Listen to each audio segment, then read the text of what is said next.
interessante como as mulheres são muito representadas nessa cultura também, né? A herança matriarcal da África que vem para o Brasil.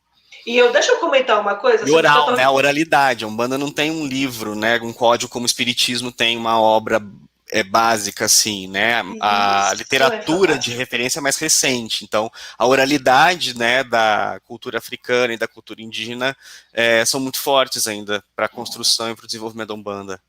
Exato, e eu queria fazer um paralelo a isso, né? Porque você começou a falar sobre isso, aí me veio, assim, paralelos, porque eu conheço o catolicismo, os santos católicos.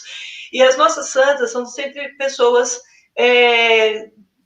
que são ligadas à questão da doação, a doação pelo amor, assim, e pela dor. Então, assim, são santas que têm muito essa questão, né?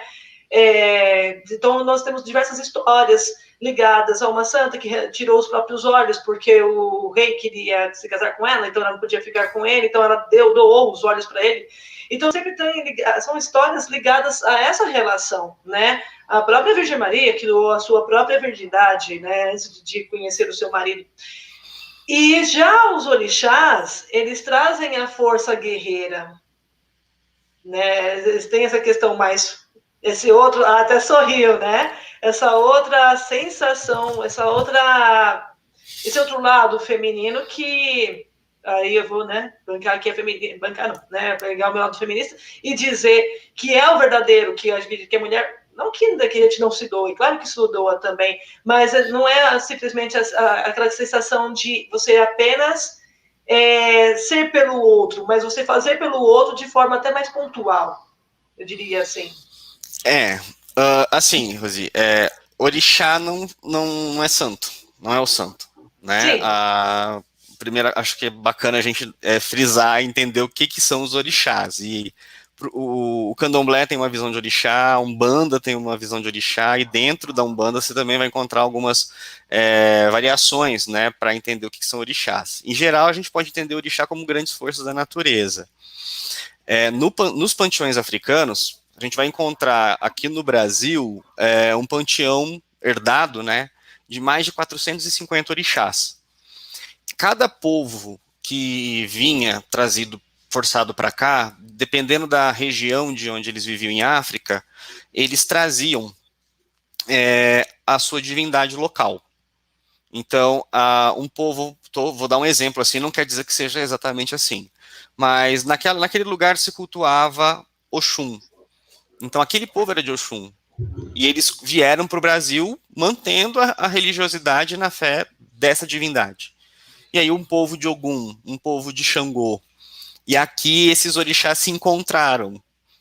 E eles se uniram, né? Então, a definição de orixá é um pouquinho delicada. Então, eles são mais entendidos realmente como grandes forças da natureza. São deuses.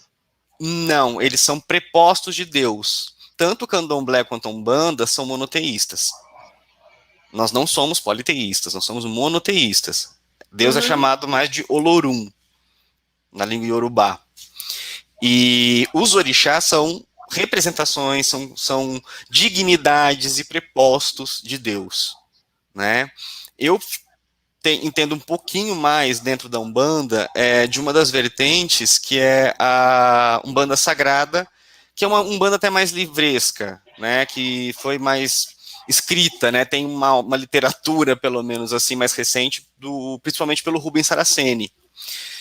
E os orixás são entendidos como essas forças naturais, tronos divinos, cada um dando aí um sentido da vida, agrupados em 7 tronos, né?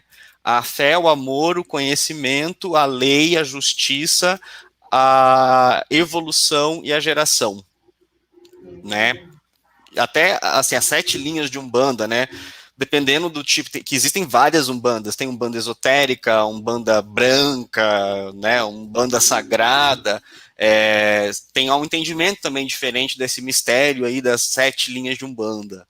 E dentro, pelo menos, do que eu vivo, né, do que eu tenho aprendido, convivido, né, os 7 sentidos tem a ver com os 7 sentidos da vida, dentro dessa lógica, tem a ver com as manifestações dos orixás.